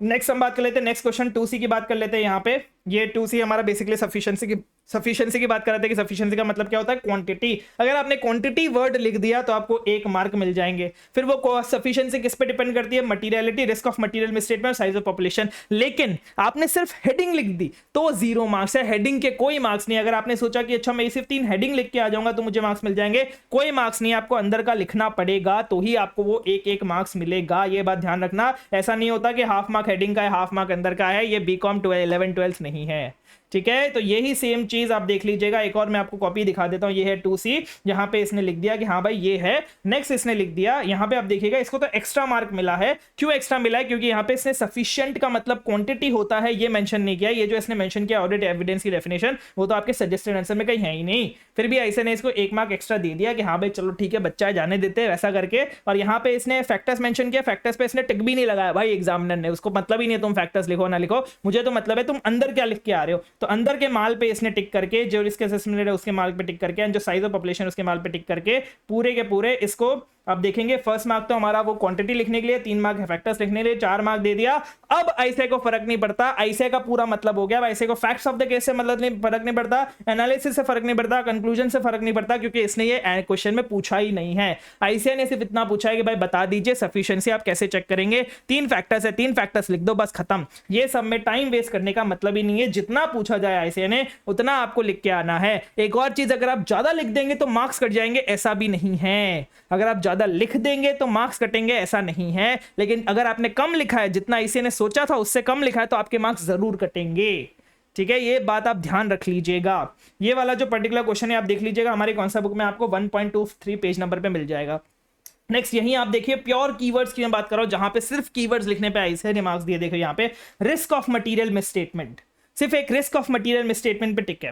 फिर मटीरियलिटी का मटीरियल कि भाई ये डिपेंड करता है मटीरियल है कि नहीं है। फिर वो जो साइज ऑफ पॉपुलेशन में होमोजीनियस पॉपुलेशन आता है, हेट्रोजीनियस पॉपुलेशन आता है, risk of material statement high हो कि लो हो, ये सारी चीजें ऊपर नीचे लिखी है इसने। एक साथ भी नहीं लिखा कि ऐसे 3 फैक्टर्स उसमें ये सारी चीजें, उसने वो तीनों फैक्टर्स को ऊपर नीचे करके लिखा है, बहुत डिस्क्रिप्शन के साथ भी नहीं लिखा है, उसको समझाते हुए भी नहीं लिखा है। फिर भी ऐसे ने यहाँ पे 3 मार्क दिए हैं, पूरे के पूरे 3 मार्क, जो इतने बड़े बड़े पॉइंट्स लिखने के 3 मार्क होते हैं, जो मैंने आपको बताया अभी जस्ट हमने ऊपर देखे, जिसको 4 में से 4 मार्क मिले थे। तो ऐसे आईसीआई मार्क्स दे रहा है कीवर्ड्स पे। वो ऐसे में बोल रहा हूं, मैंने देखी है बहुत सारी कॉपी जहां पे आईसीआई मार्क्स बांट रहा है। वो लिटरली सर्च कर रहा है आपके कीवर्ड्स को, और वो कहां कीवर्ड्स मिल रहे वहां वो मार्क्स दे रहा है। बस बच्चे कीवर्ड्स नहीं लिख के आ रहे। मैं देखिए बहुत सारी कॉपीज जहां बच्चे कीवर्ड्स नहीं लिख के आ रहे, बहुत जनरलाइज लैंग्वेज यूज कर रहे हैं। आपको समझना पड़ेगा, ऐसा नहीं हो सकता। You can not work in this way. आप ऐसे ऑडिट को क्लियर नहीं कर सकते हैं, ये आपको समझना पड़ेगा। चलो नेक्स्ट हम लोग डिस्कशन कर लेते हैं। ऐसे ही आप रुकिए और भी कॉपीज देखिए, क्योंकि और अलग अलग आंसर्स में और अलग अलग लर्निंग्स आपको मिलती रहेंगी। ये हमारा 3A का आंसर है। 3A में पूछा गया था कि भाई इंटेंजिबल एसेट, मतलब वो जो एक चीज थी उसको इंटेंजिबल एसेट ट्रीट करना है कि नहीं करना। तो हमें सिर्फ इतना बताना था, हाँ भाई उसको इंटेंजिबल एसेट ट्रीट करेंगे, और जो भी रिसर्च पे खर्चा हुआ उसको रिकॉग्नाइज करेंगे एज एन एक्सपेंस। सिर्फ आपने इतना सा लिख दिया, इतना सा लिख दिया, 1 मार्क आपका। और जो भी एडिशंस के लिए हमें डेफिनेशन वो प्रोसीजर्स पूछे गए थे, वो सारे ये जितने भी पॉइंट्स है उसमें से आपने 3 पॉइंट लिख दिए, उसके 3 मार्क आपको मिल जाएंगे। उसमें 1 पॉइंट है आपका S26, अगर आपने कहीं पे कोड कर दिया उसको स्पेसिफिकली ढूंढ के आईसीआई ने 1 मार्क दिया S26 का। दूसरा रिकॉग्नाइज्ड एज एक्सपेंस, ऐसा करके आपने कुछ भी लिख दिया तो उसका ढूंढ के 1 मार्क दिया आईसीआई ने। डेट ऑफ यूज है, फिर आपका अप्रूव्ड बाय एप्रोप्रिएट पर्सनल, आपने कहीं पे भी लिख दिया तो आपका ढूंढ के आईसीआई ने 1 मार्क दिया। Proper internal process and procedures, ये सारी चीजें ढूंढ के आईसीआई ने आपके 3 पॉइंट के 3 मार्क दिया, और यहाँ पे 1 मार्क करके दिया है। ये आपको हमारी कॉन्सेप्ट बुक में 9.10 पे मिल जाएगा। सारी कॉन्सेप्ट बुक का रेफरेंस मैंने आपको ऑलरेडी दिया हुआ है, आप देखेंगे पीडीएफ तो आपको मिल जाएगा। नेक्स्ट है हमारा, नेक्स्ट क्या क्वेश्चन है सर, नेक्स्ट है हमारा गोइंग कंसर्न के ऊपर, कि गोइंग कंसर्न का क्या करेंगे, आपको यहाँ पे मिल जाएगा 1.40 में, कि सर गोइंग कंसर्न का क्या होता है, क्या ऑब्जेक्टिव होता है, क्या सारी चीजें होती है। तो इसमें यहां पे 3 पॉइंट है, इससे फर्क नहीं पड़ता है। इन द गिवन सिचुएशन से कोई फर्क नहीं पड़ता इसे को कितना ही बड़ा लिख लो, कितना ही छोटा लिख लो, लेकिन इसके अंदर जो ऑब्जेक्टिव है ऑडिटर के, उससे फर्क पड़ता है कि आपने एप्रोप्रिएटनेस देखा था मैनेजमेंट के यूज का, कि आपने मटेरियल अनसर्टेनिटी देखी थी, कि आपने SF 560 को उसके अकॉर्डिंग से आपने कोई कोट किया है कि नहीं किया है। बच्चों ने ये पूरा आंसर पता नहीं था, कोई फर्क नहीं पड़ता। लेकिन अगर बच्चों ने कहीं पे भी स्टार्टिंग ऑफ द आंसर में भी अगर SF 570 कोट कर दिया है ना, तो भी वहां पे आईसीआई ने स्पेसिफिक स्पेसिफिकली 1 मार्क दे दिए सिर्फ और सिर्फ ये ऐसे कोट करने के। ऐसा नहीं कि भाई ये 3 पॉइंट के अंदर 1 पॉइंट आ रहा हो ऐसे 570 तो ही हम 1 मार्क देंगे, नहीं। अगर आपने स्टार्टिंग में लिख दिया ना एज पर ऐसे 570 गोइंग कंसर्न, वहां पे आईसीआई ने 1 मार्क देके गया है। आईसीआई ऐसे 570 कोट करने के, ऐसे आईसीआई कीवर्ड्स ढूंढता है, उनको मतलब ही नहीं है कि भाई इस हिसाब से इस सीक्वेंस में कीवर्ड्स है कि नहीं है, वैसे जैसे हमने प्रेजेंट किया है सजेस्टेड आंसर में वैसे कीवर्ड है कि नहीं है। क्या पता आपका ये जो 2 पॉइंट है यहाँ पे, ये जो 2 पॉइंट है आपके, ये अगर ऊपर हो तो भी वो 2 पॉइंट को ढूंढ के 2 मार्क देके जाएंगे, ये सारे पॉइंट अगर नीचे हो तो भी नीचे 3 मार्क देके जाएंगे। उनको सीक्वेंस से किसी से कुछ भी फर्क नहीं पड़ता, उनको फर्क पड़ता है कि उनको एक ऐसे 570 कीवर्ड दिया गया है जिसका 1 मार्क है, ऐसे 570 कीवर्ड दिख रहा है तो 1 मार्क दे दो, नहीं दिख रहा है तो नहीं देंगे। सिंपल, ऐसी चेकिंग होती है। अभी मैं आपको दिखाऊंगा, रुक जाइए। नेक्स्ट ये बोल रहा है सर हमें देखना था कि कैश फ्लो फोरकास्ट के लिए हम क्या क्या प्रोसीजर्स परफॉर्म करेंगे, तो ये बोल रहा है भाई रिलायबिलिटी ऑफ अंडरलाइंग डेटा देख लो एंड सपोर्ट करता है कि नहीं असम्पशंस को, वो देख लो। बस कुछ भी नहीं था। इसके 1 मार्क है, इसके 1 मार्क है, खत्म। ये 3 मार्क यहाँ पे और 2 मार्क नीचे, ऐसे करके आईसीआई ने आपके मार्क्स बटोरे हैं, बांटे हैं। अब यहाँ पे देखिए, यहाँ पे एक बंदा अब अल्टरनेटिव की बात करते हैं कि सर अल्टरनेटिव हम दे सकते हैं कि नहीं दे सकते, क्या हमारा फर्स्ट अल्टरनेटिव ही चेक होगा या फिर हमने 2 अल्टरनेटिव दिए इसलिए हमारा सारा ही आंसर क्रॉस हो जाएगा, क्या हमारा सेकंड अल्टरनेटिव चेक होने के भी चांसेस है, हम कितने अल्टरनेटिव दे सकते हैं, क्या अल्टरनेटिव के मार्क्स मिलते हैं कि नहीं मिलते, ये सारी चीजें इसी वीडियो में मैं आपकी क्लियर करने वाला हूँ, क्योंकि यहाँ पे मैं 2-3 कॉपीज आपको अल्टरनेटिव वाली दिखाने वाला हूँ। यहाँ पे आप देखिए ऐसे 570 कोड किया है, टिक कर दिया है, 1 मार्क यहाँ पे इस बच्चे को मिल गया। दूसरा इसने क्या लिखा सर कि क्या भाई ऐसे कोई significant doubt and entity's ability to continuous going concern, ये वाला जो पॉइंट है, ये वाला मटीरियल अनसर्टेनिटी एग्जिस्ट करती है कि नहीं करती, ये वाला एक पॉइंट है, यहाँ पे इसको 1 मार्क मिल गया है। फर्क नहीं पड़ता वो 3 पॉइंट के हिसाब से लिख रहा है कि नहीं लिख रहा, वो तो जनरली बस ऐसे 570 के बारे में लिख रहा है, उसके 2 मार्क उसको मिल गए क्योंकि यहाँ पे वो आंसर में कवर्ड है।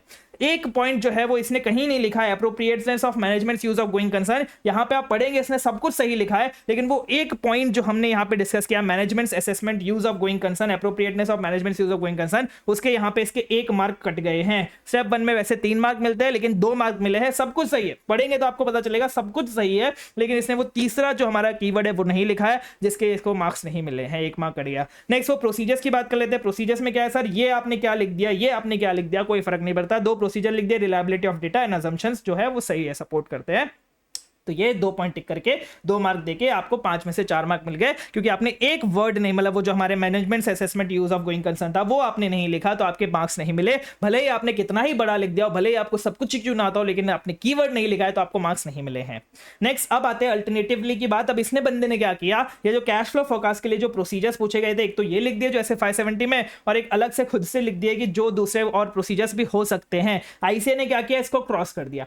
क्या आईसीआई ने ऐसा बोला कि अरे इसने तो अल्टरनेटिव लिखा है, इसको भी क्रॉस करो और इसको भी क्रॉस करो?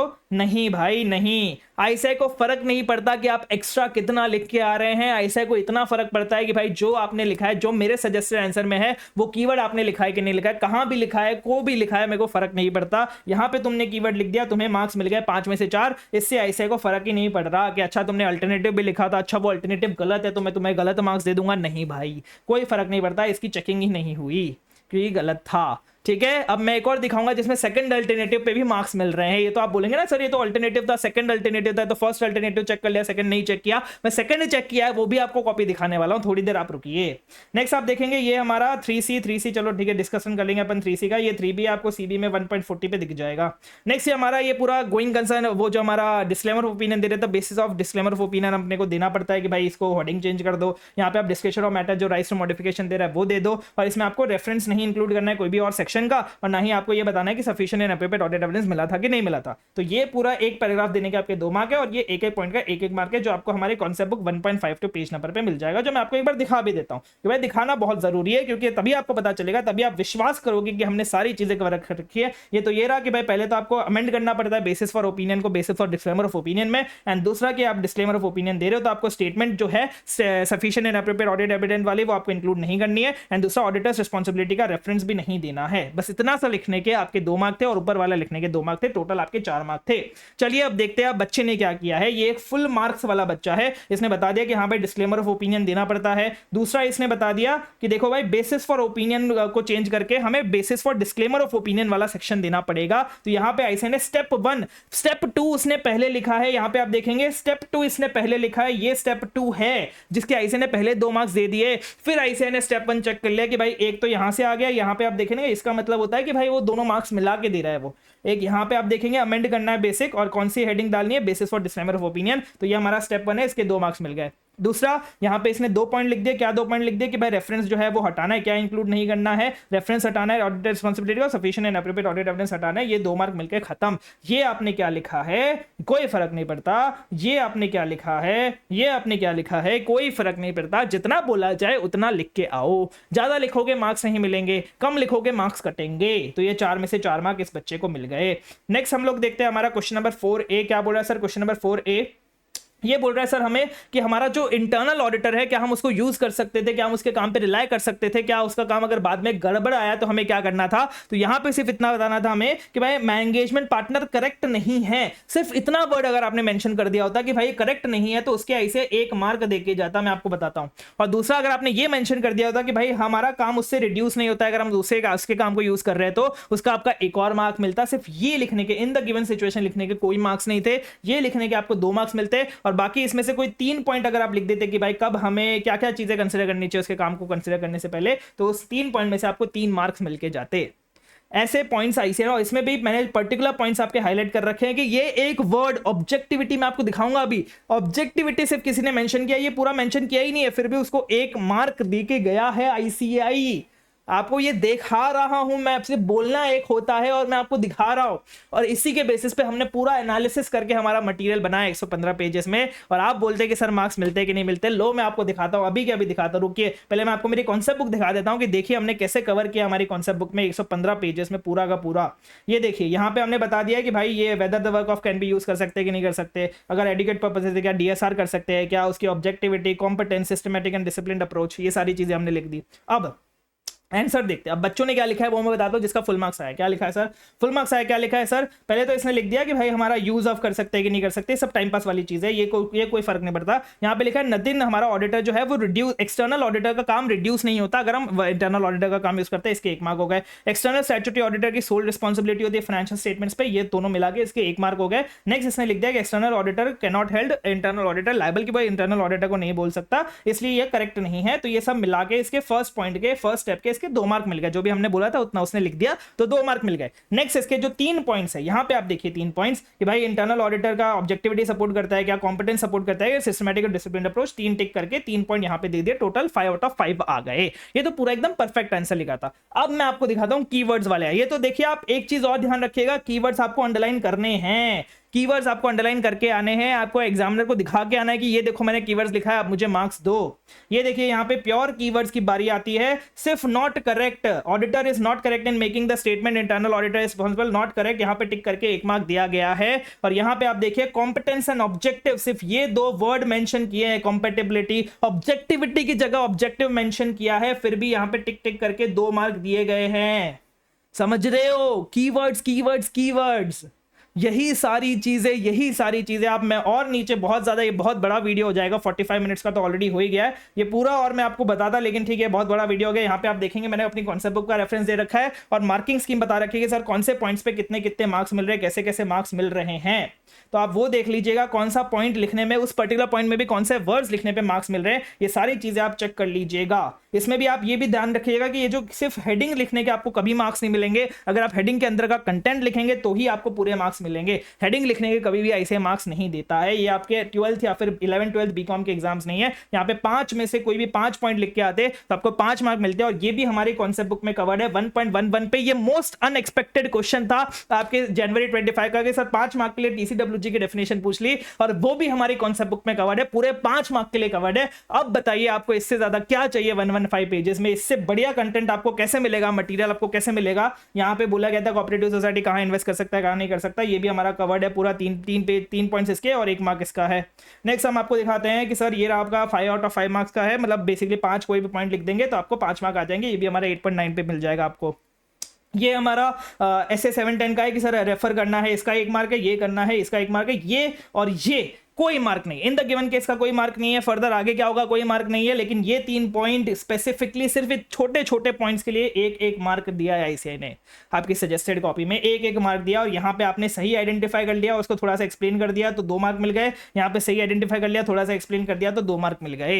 ये आपके पूरे 4 मार्क का क्वेश्चन है। और यहाँ पे भी ये 4 पॉइंट्स की भाई ये 4 होते हैं। इंक्वायरी मोस्ट एफिशिएंट होता है, री-परफॉर्मेंस मोस्ट इफेक्टिव होता है, एंड इंक्वायरी कॉम्बिनेशन के most efficient and effective audit evidence देता है। इसके 4 मार्क होते हैं आपके, और ये भी हमारे सारे कॉन्सेप्ट बुक में रेफरेंस दिया हुआ है, मैंने आपको आप एक बार चेक कर लीजिएगा। एक बार मैं आपको और चीज देख के बता देता हूं, अगर कोई मुझे इंपॉर्टेंट चीज मिलती है इसमें यहाँ पे, तो देखिए प्योर कीवर्ड्स, सिर्फ ऑब्जेक्टिविटी, सिर्फ कॉम्पिटेंस लिखा है यहाँ पे ऐसे ने टिक टिक करके 1 मार्क। और यहाँ पे आप देखेंगे नीचे इसने नॉट करेक्ट भी, ये रहा डीएसआर, मतलब वो जो डीएसआर था direction super and direction supervision and review, वो यहाँ पे नहीं लिखा है, पॉइंट्स के साथ नहीं लिखा है, लेकिन कहीं और लिख दिया जाके डायरेक्शन सुपरविजन एंड रिव्यू, उसको अंडरलाइन कर दिया। ऐसे को मिल गया, ऐसे ने ढूंढ लिया कि ये तो कीवर्ड्स में ढूंढ रहा था, तो ऐसे ने उसको भी टिक करके आपके यहाँ पे 3 मार्क दे दिए स्टेप 2 में। और 1 मार्क ऐसे ने यहाँ पे नॉट करेक्ट लिखा है, उसके 1 मार्क दे दिए। 1 मार्क 5 में से 4 मार्क मिल गए भाई। और क्या चाहिए आपको, मुझे समझ नहीं आ रहा कैसे और आईसीएआई आपको मार्क्स दे, ढूंढ ढूंढ के ऐसे कीवर्ड्स आपके मार्क्स दे रहा है। आईसीएआई को फर्क नहीं पड़ता आपने ये इतना बड़ा क्या लिख रखा है, आईसीएआई को बिल्कुल मतलब नहीं है आपसे कि भाई आपने ये क्या लिख रखा है इतना बड़ा। और यहाँ पे क्या हुआ है, यहाँ पे तो बच्चे ने नेगेटिव में आंसर दिया है, फिर भी आईसीएआई ने मार्क्स दिए। जैसे लोअर लेवल ऑफ एश्योरेंस नहीं होना चाहिए, लोअर लेवल ऑफ कॉम्पिटेंस नहीं होना चाहिए, फिर भी आईसीएआई ने कीवर्ड्स पे मार्क्स दिए हैं, सिर्फ और सिर्फ कीवर्ड्स पे। आईसीएआई सिर्फ और सिर्फ कीवर्ड्स पे खेल रहा है। मैं आपको ये बहुत सारी, ये पूरा मैं आपको पीडीएफ शेयर कर दूंगा, आप एक बार चेक कर लीजिएगा ये सारी चीजें। ये अल्टरनेटिव का मैं आपको बता देता हूं कि सर पहला जो आंसर था वो मेजरमेंट था, इसने क्या किया इस बच्चे ने, अल्टरनेटिवली इसी फर्स्ट आंसर में अकरेंस लिख दिया। करेक्ट आंसर जो था वो अकरेंस था, इसने मेजरमेंट लिखा पहले और फिर अल्टरनेटिवली अकरेंस लिख दिया, इसको टिक कर दिया आईसीएआई ने। यहां पे मार्क्स मिले हैं 1 मार्क, अल्टरनेटिव के मार्क्स मिलते हैं। मैं आपको बोल रहा हूं, मैंने बार बार आपको बोला है, 3-4 साल से मैं आपको बोलता आ रहा हूं कि सर अल्टरनेटिव लिख के आओ, अल्टरनेटिव लिख के आओ। अगर आपके पास टाइम है तो प्लीज और प्लीज अल्टरनेटिव लिख के आओ। फर्स्ट जो अल्टरनेटिव लिखोगे वो आपका बेस्ट अल्टरनेटिव होना चाहिए, सेकंड जो अल्टरनेटिव लिखोगे कम वाला बेस्ट होना चाहिए, लेकिन प्लीज अल्टरनेटिव लिख के आओ अगर आपको टाइम मिलता है तो। मुझे ऐसे ने सीए फाइनल में 38 मार्क्स एक्स्ट्रा दिए थे, उसमें से बहुत सारे मार्क्स आपके अल्टरनेटिव मार्क्स भी थे कि मैंने अल्टरनेटिव बहुत ज्यादा लिखे थे। तो ये अकरेंस पे आप देखिए अल्टरनेटिव सेकंड अल्टरनेटिव है तो भी मार्क्स दिए। नेक्स्ट कंप्लीटनेस कट ऑफ, बहुत सारे बच्चों को कंफ्यूजन हो रहा था, बहुत सारे फैकल्टीज को कंफ्यूजन हो रहा था कि यहाँ पे कंप्लीटनेस आना चाहिए, कंप्लीटनेस आना चाहिए। नहीं भाई, कट ऑफ आएगा। इस बच्चे ने स्मार्ट खेल लिया, कंप्लीटनेस और कट ऑफ दोनों लिख दिया। ऐसे ने कंप्लीटनेस पे टिक करके इसको 1 मार्क दे दिया। समझे, ऐसे मार्क्स बटोर रहे हैं बच्चे, आप भी बटोरो। आईसीएआई का क्रैक समझो, आईसीएआई का चीट कोड समझो कि ऐसे कैसे मार्क्स दे रहा है। एक्यूरेसी लिखा है, मेजरमेंट का मार्क्स से खट दिया। आपको ध्यान रखना पड़ेगा, एक्यूरेसी नहीं लिखना है, मेजरमेंट लिखना है। Rights and obligation, valuation, allocation 5 में से 4 मार्क दे दिया, बस वो मेजरमेंट और एक्यूरेसी का मार्क्स काटा है आईसीएआई ने। नेक्स्ट यहाँ पे आप देखा, आपका क्वेश्चन पढ़ना पड़ेगा। यहाँ पे है ना, इसने प्रोसीजर्स लिखे बच्चों ने, इसने ये सही, ये तो सही लिखा है, असर्शन से ही आइडेंटिफाई कर लिया, लेकिन यहाँ पे इसने प्रोसीजर्स लिख दिया। ऐसे ने कभी प्रोसीजर्स पूछे ही नहीं थे, ऐसे ने तो पूछा था असर्शन को एक्सप्लेन करो, उसने असर्शन को एक्सप्लेन नहीं किया, इसलिए इसके मार्क्स कट गए, वरना इसको यहाँ पे 1 मार्क मिल जाता क्योंकि इसने असर्शन तो सही से लिखा था। ठीक है, फिर भी इसको 0 मार्क्स मिल गए। अल्टरनेटिव की बात आ जाती है वापस से, यहाँ पे आप अल्टरनेटिव के मैं आपको दिखा देता हूं कि एक आंसर पूरा इसने लिख दिया, पूरा आंसर इसने सबसे अपने हिसाब से पूरा सही लिख दिया, फिर इसने पूरा आंसर वापस से अल्टरनेटिवली लगा के पूरा आंसर वापस से लिखा है, और जहां पे इसको मिल गए हैं 4 में से 3 मार्क। वैसे तो आपका सेकंड अल्टरनेटिव काउंट नहीं होता, लेकिन यहां पे ऐसे ने अल्टरनेटिव चेक किया है। यही एक बच्चा है जिसकी 3 अल्टरनेटिव मैंने आपको दिखा दिया। बच्चा बहुत स्मार्ट है, शायद इसने मेरा वीडियो देख लिया होगा। तो ये पहले में तो इसने पूरा गलत लिखा है, पूरा आंसर गलत है, लेकिन ये वाला आंसर पूरा सही है, तो अल्टरनेटिव पे इसको मार्क्स मिल गए, 4 में से 3 मार्क इसको मिल गए हैं। यहां पे आप देखिए, ये हमारा चैप्टर नंबर 5 का क्वेश्चन, जिसमें आपको बहुत ज्यादा दिक्कत आती है। जनरल पॉइंट से क्या प्रॉपर्ली रिकॉर्ड हुआ है, क्या प्रॉपर्ली रिकॉर्ड है क्या बुक्स में, इसके ऐसे ने 2 मार्क्स दे दिए, क्योंकि आपको समझना पड़ेगा चैप्टर नंबर 5 और जितने भी हमारे एनालिटिकल चैप्टर नंबर 9 है, उसमें ऐसे का एक रिमार्क रहता है अपने मार्किंग स्कीम में। कोई भी अदर रेलेवेंट पॉइंट्स उसको हम कंसीडर कर सकते हैं, बस कुछ एग्जामिनर्स को कंसीडर करते हैं और कुछ एग्जामिनर कंसीडर नहीं करते। ये वाले एग्जामिनर ने कर दिया, यहां पे इसको 2 मार्क मिल गए और एक्स्ट्रा मार्क्स है क्योंकि ये आपकी सजेस्टेड आंसर में नहीं है। नेक्स्ट ऐसा ही सेम आप देखिए, मैं आपको दिखाता हूं, यहां पे इसका सिर्फ कीवर्ड है रजिस्टर ऑफ बुक्स, यहां पे है हॉस्टल, बाकी आप कंपेयर करके देख लीजिएगा। ये जो इसने लिखा है ये आपके सजेस्टेड आंसर से मैच नहीं हो रहा, सिर्फ एक कीवर्ड है register of books, hostel, advance, सिर्फ एक एडवांस वर्ड है, बाकी सब टाइम पास ही है। नेक्स्ट आपका आप देखिएगा वेरीफाइड बाय ये स्कॉलरशिप, वहां पे फ्री स्टूडेंटशिप कंसेशन है, यहाँ पे स्कॉलरशिप है, फिर भी ऐसे ने टिक करके 4 मार्क देके गया है। ऐसे मार्क्स देता है। आपको कीवर्ड्स लिखने पड़ेंगे, जो कीवर्ड्स मैंने आपको अपनी रिवीजन वीडियोस में कॉन्सेप्ट बुक में बार बार बताए हैं वो कीवर्ड्स आपको लिखने पड़ेंगे, उसको अंडरलाइन करके आना पड़ेगा, मार्क्स आप बटोर के जाएंगे, उसमें कोई दो राय नहीं है, कोई दो राय नहीं है। बाकी सब में आप कितना ही बड़ा लिख दे, कितना ही बढ़िया लिख दे, लेकिन आपने वो कीवर्ड्स नहीं लिखे तो पूरा कट करके ऐसे आपको 0 मार्क्स देके जाएगा, एज सिंपल एज दैट। यहां पे आप देखिए professional competence and due care, छोटे छोटे पॉइंट्स है, जितने पॉइंट्स बोले गए थे उतने लिखे, 4 में से 4, वही सेम चीज, छोटे छोटे जितने पॉइंट्स बोले थे उतने लिखे, 4 में से 4 मार्क आ गए। और यहां पे भी वो 4 पॉइंट लिख दिए, जो 4 पॉइंट मैंने आपको लास्ट में बताए थे वो 4 पॉइंट लिख दिए, तो इसका 4 में से 4 मार्क आ गए। ये है आपका एनालिसिस, और ये एनालिसिस हम आपके लिए लेके आए हैं। ये चीजें जानने से, ये चीजें समझने से आई होप आपको बहुत सारी चीजें पता चली होंगी, बहुत सारी चीजें आपको पता चली होंगी। आप आईसीआई को ब्लेम करना बंद कीजिए, this is not in your favour, ये आपके फेवर में नहीं है कि आप आईसीआई को हर बार ब्लेम करें। खुद का इंट्रोस्पेक्शन शुरू कीजिए, जानिए कि आपके कहां मार्क्स कट रहे हैं, क्यों मार्क्स कट रहे हैं। जो मैंने चीज आपको इस वीडियो में बताई उसको अपने दिमाग में रखिए और रुकिए, अभी मत जाइए। मैं आपको बता रहा हूं कि मैं अपना कोई प्रमोशन नहीं करा कंटेंट का, मुझे 95 मार्क्स आए थे, ever highest marks in the history of ICI in CA intermediate audit. मुझे ऑल इंडिया रैंक्स आई है, हर लेवल पे ऑल इंडिया रैंक्स आई है। मैं जितनी भी चीजें मैंने आपको बताई, मैं हर 3-4 साल से मैं आपको सबको यही चीजें बता रहा हूं मेरे यूट्यूब के थ्रू, और यही चीजों को ध्यान में रखते हुए मैंने अपना मटेरियल बनाया है, मैंने अपने रिवीजन वीडियोस बनाए, मैंने अपना एग्जाम ओरिएंटेड बैच बनाया है। 115 पेज में पूरी आपके कॉन्सेप्ट बुक बना दी है, और यही सारी चीजें आपको मिल भी जाएंगी आपके कॉन्सेप्ट बुक में। आप देखेंगे तो ये सारी चीजें मैंने, बहुत सारी चीजें बहुत सालों से मैं आपको बोलता आया हूं। कुछ फैकल्टीज होते हैं जो ऐसे वो डिफेम करने की कोशिश करते हैं, बहुत नेगेटिव मार्केटिंग करने की कोशिश करते हैं। अब मुझे पता है कुछ बच्चे बोलेंगे मुझे यहाँ पे कि सर आप आईसीआई से डरते हो क्या, आप आईसीआई के चमचे हो क्या, आप आईसीआई की इतनी क्यों चाटते हो सर, आप आईसीआई के वो कुछ हो क्या सर, आईसीआई ने आप पे क्या हाथ रखा हुआ है, आईसीआई के आपका गॉडफादर है। तो मैं आपको एक चीज बता देता हूं कि भाई मुझे नेगेटिविटी और डिफेमिंग वाली ग्रोथ नहीं चाहिए, कि मैं आईसीआई के बारे में नेगेटिविटी फैलाऊं, आईसीआई के बारे में डिफेमिंग फैलाऊं तो मुझे ऐसे ग्रोथ मिलेगी, बच्चे मुझे सपोर्ट करेंगे, ऐसा मुझे ग्रोथ नहीं चाहिए। मैं हूं सीए, मेरी डिग्री, मेरी जो ब्रेड एंड बटर है मेरे घर पे वो इस डिग्री की वजह से आता है। इस डिग्री की वजह से आज जो मैं हूं, आज जो मुझे जानते हो, आप जो मुझे जानते हो वो सिर्फ इस डिग्री की वजह से जानते हो, and I clearly respect this degree. I know आप मुझे बिल्कुल पसंद नहीं करोगे, मुझे पता है इस बात का कि अगर मैं आईसीआई के बारे में कुछ भी बोलूंगा, अच्छा बोलूंगा, तो आप मुझे बिल्कुल पसंद नहीं करोगे, मुझे पता है इस बात का, and I completely accept that. मैं उसके लिए एकदम रेडी हूं। आप फॉलो करो उन फैकल्टीज को जो भी आईसीआई को डिफेम करना चाहते हैं, जो भी आईसीआई के बारे में बोलना चाहते हैं, आप उन फैकल्टीज के बारे में जाओ।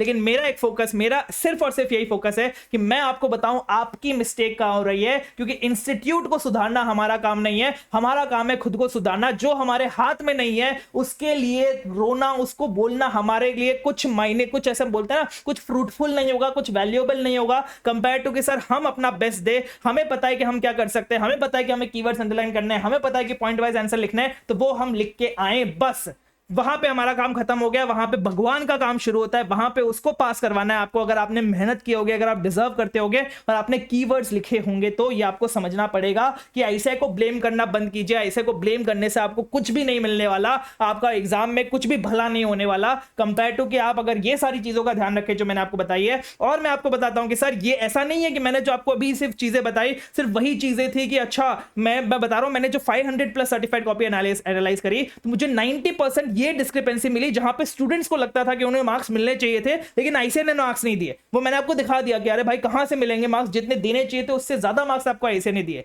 लेकिन 5 से 10% अभी भी मुझे डिस्क्रिपेंसी मिली है, जहां पे बच्चे ने सब कुछ सही लिखा है, बच्चे ने कीवर्ड्स लिखा है, लेकिन फिर भी आईसीआई ने उसके मार्क्स नहीं दिए हैं। तो ये डिस्क्रिपेंसी मुझे मिली है। अब आप सोचोगे सर फिर इसका क्या करेंगे, ऐसे क्या करेंगे? आपको समझना पड़ेगा कि ये सिर्फ 10% बच्चे ही ऐसे हैं, 90% बच्चों की एकदम करेक्ट चेकिंग हुई है। सर हम 10% में आ गए तो क्या होगा? अरे भाई उसका तुम्हारे हाथ में ये चीज नहीं है कि तुम वो 10% में आ रहे हो, 90% में आ रहे हो। तुम्हारे हाथ में ये चीज है कि तुम आज से ये टारगेट बनाओ कि मैं आज से 50% का टारगेट रखूंगा। अगर आपका 40% का टारगेट था, 40 मार्क का टारगेट था, आज से आप 50 मार्क का टारगेट बनाओ। 50 मार्क का टारगेट था, 60 मार्क का टारगेट बनाओ। 60 मार्क का टारगेट था, 70 मार्क का टारगेट बनाओ। ऐसे को बोलो कि भाई तू मेरे 10 मार्क काट ले, 8 से 10 मार्क काट ले, मुझे फर्क नहीं पड़ता, क्योंकि मेरे को तो 40 लाने में 50 का टारगेट कर रहा हूं, 50 मार्क मेरे आएंगे।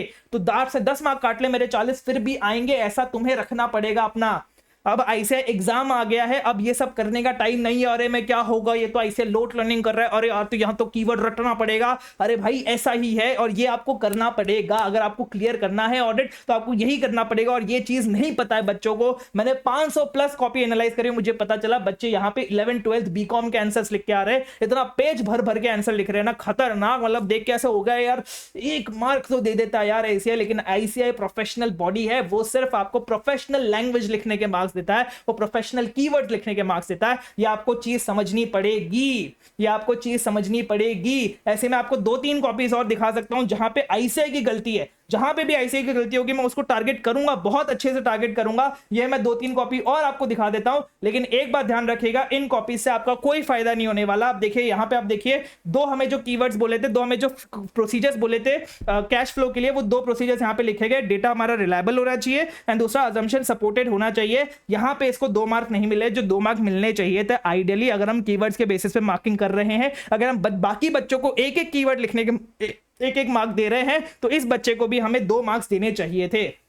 नेक्स्ट मैं आपको बता देता हूं कि भाई देखिए यहां पे भी कि भाई क्या इंक्लूड नहीं होना चाहिए, separate section reference to auditor's responsibility statement में। एंड दूसरा कि भाई sufficient and appropriate audit evidence, वो वाला भी लाइन इंक्लूड नहीं होनी चाहिए। 2 पॉइंट इसने यहां पे लिखे गए हैं। आपका ये क्वेश्चन नंबर है 4C, फिर भी इसको मार्क्स नहीं मिला। ऐसे और भी ये पूरा कंपाइलेशन मैंने बनाया था, लेकिन ये कंपाइलेशन अभी हमारे लिए रेलेवेंट नहीं है, इसलिए मैं इसको पोस्ट नहीं कर रहा हूं, अलग से वीडियो नहीं बना रहा हूं। आपको ये समझना पड़ेगा, ये हमारे हाथ में नहीं है। हमारे हाथ में पढ़ाई करना, पढ़ाई करते हुए कीवर्ड्स पे ध्यान देना, उस कीवर्ड्स को एग्जाम में लिख के आना, बार बार याद करना और उसको लिख के आना, ये सारी चीजें हमारे लिए बहुत ज्यादा इंपॉर्टेंट है। और इसी पर्टिकुलर बेसिस पे मैंने अपना पूरा मटेरियल, पूरे स्टडी रिसोर्सेज बनाए हैं। अगर आपको रेफर करना हो तो आप यूट्यूब चैनल रेफर कर सकते हैं, हमारी वेबसाइट भी, उस पर जाकर अगर आपको कुछ भी परचेस करना हो तो वो भी आप परचेस कर सकते हैं। बहुत सारी चीजें आपके लिए आने वाली। अगर आपको ये एनालिसिस पसंद आया हो तो प्लीज लाइक कर दीजिएगा। बहुत ज्यादा मेहनत लगी है वीडियो लाने के लिए। I hope you understand this कि बहुत ज्यादा मेहनत लगती है 500 प्लस कॉपीज का एनालिसिस करने के लिए। तो प्लीज लाइक कर दीजिएगा, अपने दोस्तों के साथ जरूर शेयर करना, उनको बताना कि ऑडिट में कैसे मार्क्स मिलते हैं। और कमेंट में बताना क्या नई चीज आपने आज सीखी, क्या चीज थी जो आपको नहीं पता थी पहले, जो आपको आज पता चली है। और कमेंट में लिख देना हम सीए बनेंगे, ताकि जो भी वो स्टूडेंट इस कमेंट को पढ़े उसको मोटिवेशन आ जाएगी, वो भी सीए बनेगा। इस बार ऑडिट में एग्जामिनेशन पार, बस दुआ में याद रखना। Thank you, bye bye.